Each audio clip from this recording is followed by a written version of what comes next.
now. We're having trouble ranking everybody. Lawrence Jackson, who are you having trouble ranking at running back for Week 17, the fantasy finals? Well, the Lions running backs, DeAndre Swift and Jamal Williams. For it now, this is why it's hard to rank, because you got them at home. You have a good matchup against the Bears, who are the fourth worst against running backs in fantasy.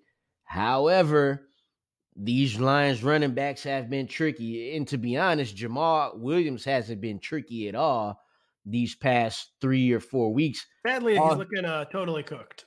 Yeah, all he been doing is been rushing for 36 yards every game and scoring no touchdowns. And when Jamal Williams don't score no touchdowns, you might as well go to sleep if you got him in your roster, because you're getting nothing right there. No. Now, on DeAndre Swift's side, his touches keep on, it's like a seesaw every week. We saw him go 3 weeks ago, 18 touches for over 100 total yards. Then he went back down to 9 touches for 39 total yards. Then he went back up to 14 touches for 61 yards. So it's like, what are we going to get now?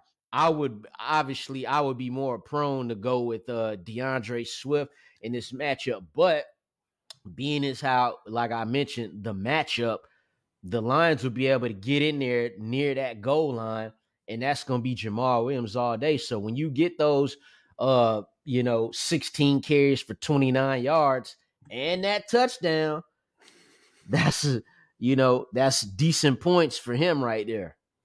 Yeah, I mean, you just described like a game environment that should favor both backs, because they're going to be drives to finish near the goal line for the Lions, and it's going to be like a track meet. The total's over 50. It's going to be a back and forth game. That should help spark DeAndre Swift. In theory, just Lawrence, to put a few stats on what you were describing, Jamal Williams has 36 carries for 81 scoreless yards over his past 3 games. What? He hasn't hit 4 yards per carry in 8 straight games.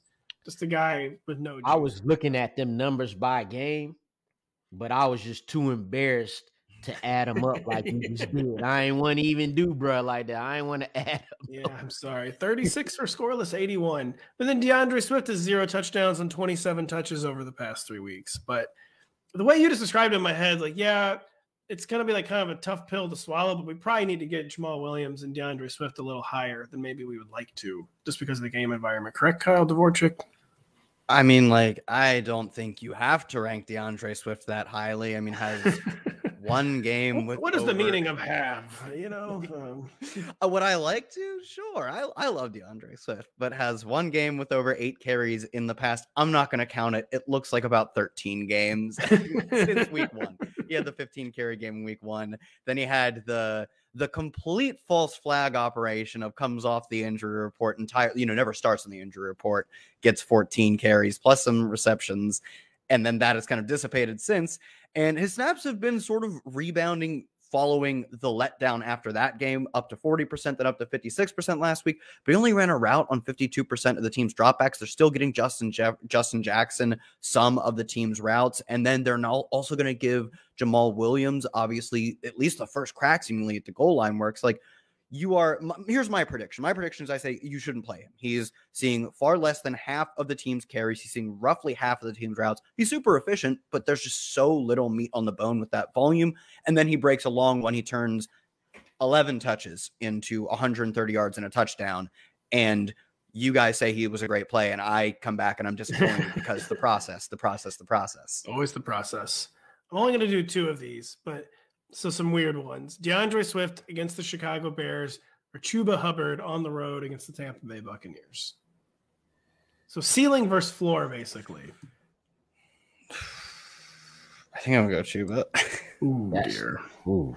I have Chuba ranked one spot ahead of him. There you go. Yeah, we're 3 for 3 on Chuba. I might honestly change it. Lawrence had me kind of feeling a little better about DeAndre Swift. I'm going Swift. Okay, thank God. Swift. Thank God. DeAndre Swift. I wasn't that convinced, but I'm still, DeAndre Swift against the Bears, or Raheem Mostert on the road against the New England Patriots. That'll be Swift for me too. Mostert. Ooh, dear. Man. I'm not playing the Swift guy. Stop playing the Swift guy. All right. Kyle, who are you having trouble ranking? One of them is in the DeAndre Swift zone. I'm just going to do the reveal. James Cook. You're having problems with James Cook and Devin Singletary. Yeah, both of them. And per usual, there's just, I mean, this is actually kind of a Lions-esque backfield where, like, there are reasons for us to want to target this backfield, namely that they're the Bills. The Bills put up a ton of points, and having Josh Allen, who can both run the ball. I mean, he's like the third best rushing quarterback in the NFL. I don't know, fourth, whatever. He's going to end up as, I think, the QB3 in rushing yards, and has a cannon of an arm. He is maybe the best throwing quarterback as well, at least the second best. Makes it so easy for the running backs to have such efficient games, as we saw last week, where James Cook had 11 carries for 99 yards and a score, and Devin Singletary also blew up. James Cook last week tied his season high in snap share at 41%, his second highest mark in carries.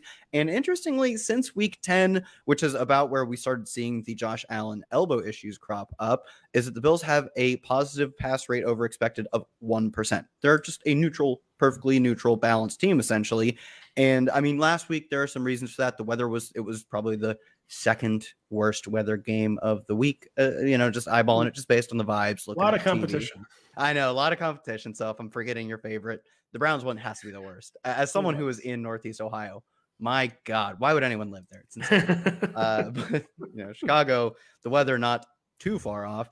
That one, maybe you can spell it away a little bit as to why they would just run the football against a team that doesn't defend the run particularly well. But before that, they were still trending towards this balanced team.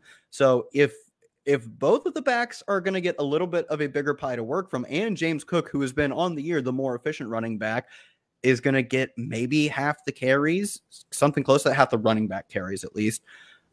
I'm not putting him in the RB2 range, but this might be the closest I rank him to that all year. You said Cook or Singletary? Cook. Wow, man. It's a really, really interesting game environment. I mean, the total's not at 50 yet, but I have a hard time believing this total won't go over 50. I mean, it is in Cincinnati, Ohio, in early January. The weather could be rough. It's not forecasted to be rough right now, I don't think, but it seems like it's going to be like an AFC Championship game style preview game with a ton of points scored. And yeah, I've got both in the top 36 easily this week. And do you have Devin? Sorry, you said this in your spiel. Do you have Singletary ranked ahead of Cook still, Kyle? Or I don't have my rankings done yet. In your head, I'm gonna go Singletary ahead of Cook. I think I might have Singletary as like 24 and Cook is like 28 or something. I'm kind of in that. Lawrence, what do you have? Singletary or James Cook ranked higher? I'm gonna have Singletary ranked higher. He'll get more carries, but again, like Kyle said, James Cook been more efficient throughout the year.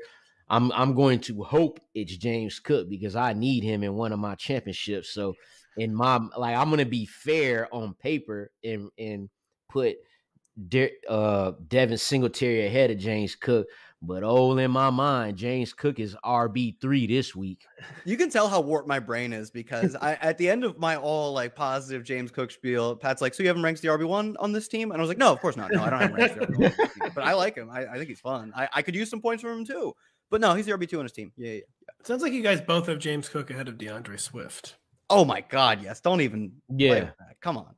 Yeah, I'm gonna take definitely gonna take James Cook. He has been seeing much more consistent. Because one of y'all just said it's a similar backfield. Well, this is on the better team and the better offense that the Lions backfield in a better situation. It really is. Hey, it's Matthew Berry from NBC Sports and Rotoworld.com. Just want to thank you so much for watching what you just watched, or at least being too lazy to click out of it after the autoplay just kept it going. So either way, thank you so much for just letting it scroll by your screen. And now I'd like to ask you respectfully, please subscribe to the NFL on NBC YouTube channel for the latest NFL news, fantasy headlines from Rotoworld, and betting analysis from NBC Sports Edge.